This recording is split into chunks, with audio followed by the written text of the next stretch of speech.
안녕하십니까. 성경을 짧은 시간에 쉽고 재미있게 알려드리는 성경교사 장준호 목사입니다. 우리 계속 요한계시록 나눠보고 있는데요. 오늘은 요한계시록 1장에서 5장까지의 내용을 좀 간략하게 정리를 해드리도록 하겠습니다. 자, 이 요한계시록이 쓰여진 시대는요, 도미티아누스 황제의 집권 때라고 말씀을 드렸죠. 그래서 이 도미티아누스는 자신을 신으로 호칭하게 하고, 이에 대해서 거절하는 사람들은 가차없이 죽이는 그런 황제였습니다. 또 심지어는 사도 요한까지도 죽이려고 시도했던 그런 황제인 것이죠. 그렇게 교회에 큰 위기와 환란이 다가올 그때에 많은 성도들은 주님의 위로와 또 믿음의 말씀이 필요했습니다. 그래서 다가오는 환란과 또 계속 부딪혀오는 그 위기로 인해서 두려워 떨 때에 사도 요한은 예수 그리스도의 위로와 또 하나님에 대한 사랑과 소망을 성도들에게 주기 위한 목적으로 이 요한계시록을 기록을 한 것이죠. 그래서 이 요한계시록은 두렵고 무섭고 떨리는 책이 아니라 성도들에게 믿음을 더하고 소망을 더하는 위로요 권면이고 또 능력의 책이라고 보시면 되겠습니다. 이 1장에서 5장까지 내용을 오늘 조금 정리를 해드릴 텐데요. 이 1장의 내용은 그렇습니다. 이 책을 쓴 저자가 누구인지, 그리고 왜 이 책을 썼는지, 또 이 책의 내용은 무엇인지, 또 이 책은 지금 누구의 예언을 담은 책인지를 말하고 있는 것이 바로 이 1장이라고 보시면 될 것 같아요. 그래서 이 1장에는 크게 이 요한계시록이 1장부터 22장까지 어떤 내용을 담고 있는지를 19절에서 말하고 있습니다. 19절에 보면은 네가 본 것과 지금 있는 일과 장차 될 일을 기록하라 이렇게 돼 있어요. 그러니까 요한계시록은 크게 세 부분으로 나눠본다면 네가 본 것, 그리고 두 번째는 지금 있는 일, 세 번째는 장차 될 일을 기록한 책이 요한계시록인 거죠. 그러면 지금 네가 본 것은 뭐냐? 1장의 내용입니다. 1장의 내용이 네가 본 것. 그러면 지금 있는 일은 2장과 3장의 7교회에 대한 이야기. 그리고 장차 될 일은 뭐냐? 4장에서부터 22장까지 내용이 장차 될 일이라고 보시면 될 것 같아요. 그래서 1장에서는 네가 본 것, 또 2장과 3장에서는 지금 있는 일, 4장에서 22장까지는 장차 될 일을 기록함을 통해서 지금 뭐라고 말하느냐? 3절에 보면 이 글을 읽는 자와 듣는 자와 그 기록된 것을 지키는 자가 복이 있다 그래요. 그러니까 이 책은 쉽게 말하면 복이 있는 책이죠. 그런데 어떤 자가 복이 있더라? 읽고 듣고 그 말씀을 지키는 자가 복이 있다 그래요. 그런데 우리가 여기서 또 한 가지 궁금해집니다. 그러면 이 방대한 내용 중에 어떤 것을 우리가 지킬 것인가 하는 그런 질문이 되겠죠. 자, 4장에서 22장까지는 말 그대로 장차 될 일에 대한 기록이에요. 그러니까 장차 될 일에 대한 기록이지 거기서 우리가 듣고 지킬 내용은 그닥 없는 거예요. 그러면 무엇이 지킬 일이냐? 2장과 3장에 보시면 7교회, 소아시아 7교회에 보내는 편지글 중에 책망의 내용과 칭찬의 내용과 권면과 약속의 내용이 있습니다.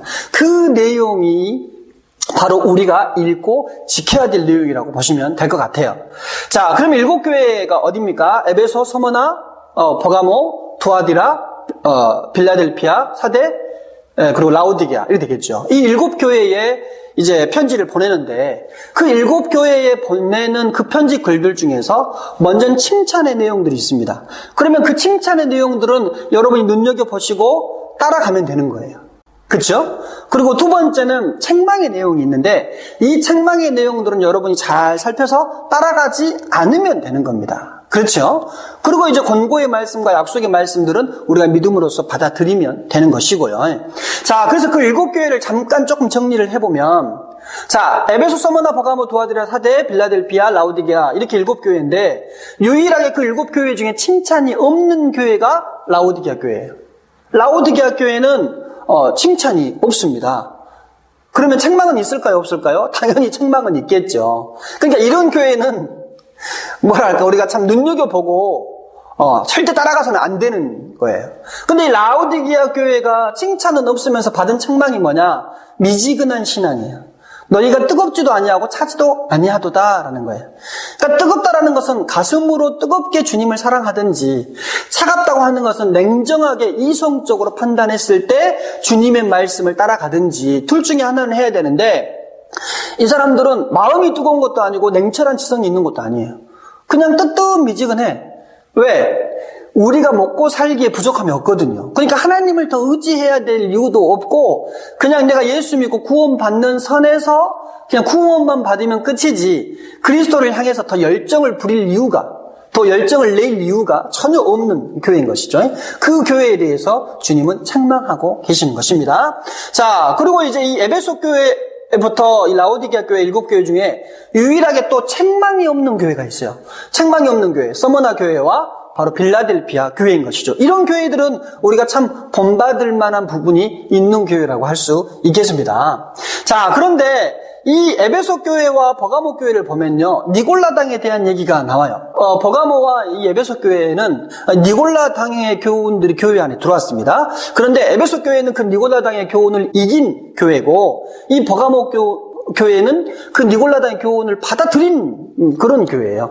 그것에 대해서 이제 칭찬과 이제 책망이 있는 것이죠. 이 니골라당의 교훈을 좀 설명을 드리면, 우리가 사도행전 6장에 보시면 이제 7 집사를 세우는데 그 집사들 중에 한 사람이 니골라라는 사람이 있습니다.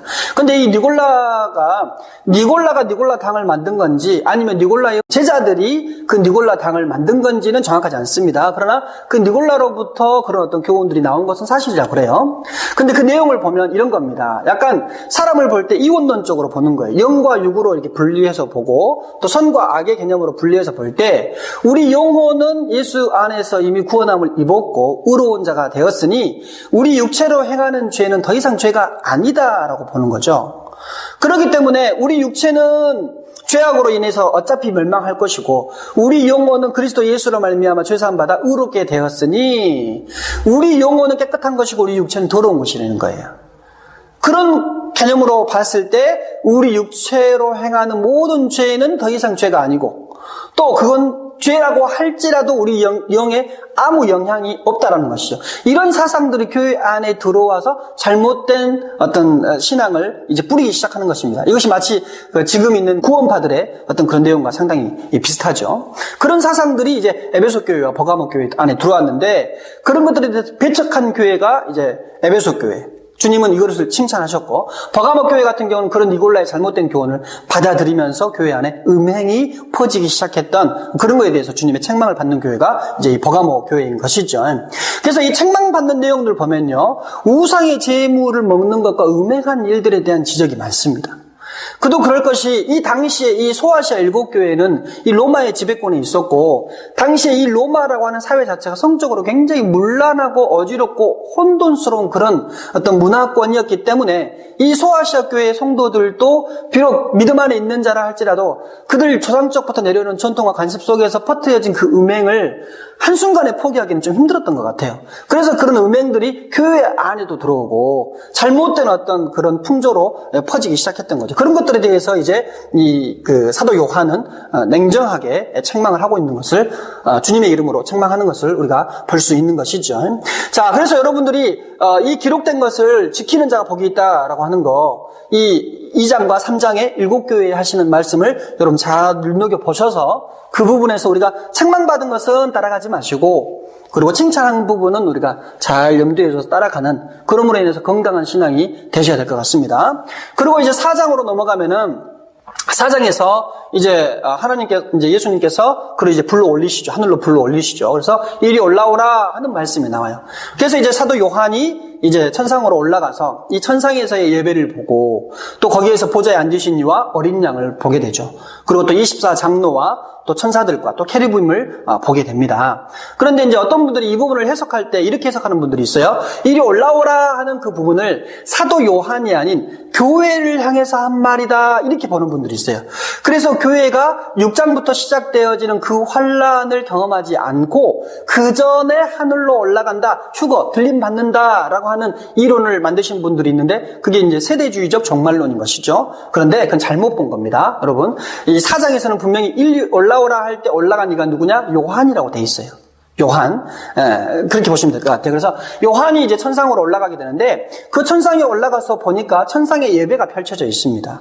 그리고 보좌가 있고 그 보좌에 앉으신 이와 어린 양이 있고 또 그 앞에 이제 입사 장로가 있고 입사 장로가 자기의 이제 면류관을 벗어서 이제 보좌에 앉으신 이에게 드리는 장면, 그리고 케루빔이 이제 네 천사죠. 네 천사가 이제 하나님을 계속 거룩하다 찬양하는 부분, 그리고 이제 2만만이나 되는 많은 천사들이 하나님의 이름을 높이고 찬양하는, 어린 양을 찬양하고 예배하는 그런 장면들이 이제 펼쳐지지요. 근데 그 4장에서 5장으로 넘어가면 이 보좌에 앉으신 이의 오른손에 두루마리가 있습니다. 근데 그 두루마리가 앞뒤면이 글씨로 빼곡하게 써져 있는데 이게 둘둘 말아져서 거기에 봉인이 찍혀 있단 말이에요. 여러분 봉인 잘 아시죠? 밀랍으로 만들어져서 약간 열을 가해가지고 꾹 누르면 이 밀랍이 녹으면서 도장이 딱 되는 거예요. 그 상태로 된 봉인이 7개가 찍혀 있는 겁니다. 그 두루마리에. 그러니까 두루마리 하나에 7개의 봉인이 찍혀 있는 거죠. 그런데 들려지기를 이 세상에 하늘에 있는 자나 땅에 있는 자나 땅 아래에 있는 누구도 이 봉인을 뗄 자가 없다 하는 그 음성이 들리는 거예요. 그 음성을 듣고 사도 요한이 웁니다. 이 봉인을 떼야 될 텐데 이 봉인이 떼져야 그 안에 내용이 펼쳐질 거 아닙니까? 떼어져야 될 텐데 뗄 자가 없다 하니까 이 요한이 울게 돼요. 그런데 장로 한 사람이 말합니다. 울지 말라. 다윗의 자손 유다의 뿌리가 승리하셨다. 그가 이 7봉인을 떼실 것이다 하고 외치게 됩니다. 그가 누굽니까? 바로 우리 주 예수 그리스도이신 것이죠. 다시 말하면 이 앞으로 될 모든 일들의 주관자가 누구라는 거예요? 바로 우리 주 예수 그리스도라는 거예요. 그러니까 성도들이 이 말씀을 들을 때 그게 얼마나 위로가 되고 큰 능력이 되겠습니까? 왜냐하면 성도들이 보기에 예수님은 눈에 보이지 않죠. 오히려 이제 도미티안의 어떤 압박과 또 로마 군인들에 대한 어떤 압박과 이런 어떤 것들로 인해서 눈에 보이는 것은 우리를 괴롭게 하는 것들밖에 없는데, 그러나 실상 이 모든 세상과 앞으로 될 일을 주관하시는 분은 누구시냐? 저와 여러분이 믿는 예수 그리스도. 그분이 이 세상을 주관하고 있다라고 하는 그 메시지가 그 요한계시록에 들어있으니 그 말을 듣는 성도들 입장에서는 얼마나 그 말씀이 큰 위로가 되고 능력이 되겠느냐 말이죠. 그래서 이제 예수 그리스도께서 그 봉인을 떼시게 되는데, 이제 첫째 봉인을 떼는 부분이 이제 6장으로 넘어가면서 이제 본격적으로 환란에 대한 이야기들이 등장을 하는 것이죠. 자, 이렇게 해서 1장에서부터 5장까지의 내용은 이렇게 우리가 좀 개괄적으로 설명을 해드릴 수가 있겠습니다. 그래서 다음 시간에는 우리가 세대주의적인 종말론과 또 요한계시록이 말하는 요한계시록의 종말론을 조금 비교하면서 우리가 계시록 좀 정리를 해보도록 하겠습니다. 오늘 여기까지 하겠습니다. 감사합니다.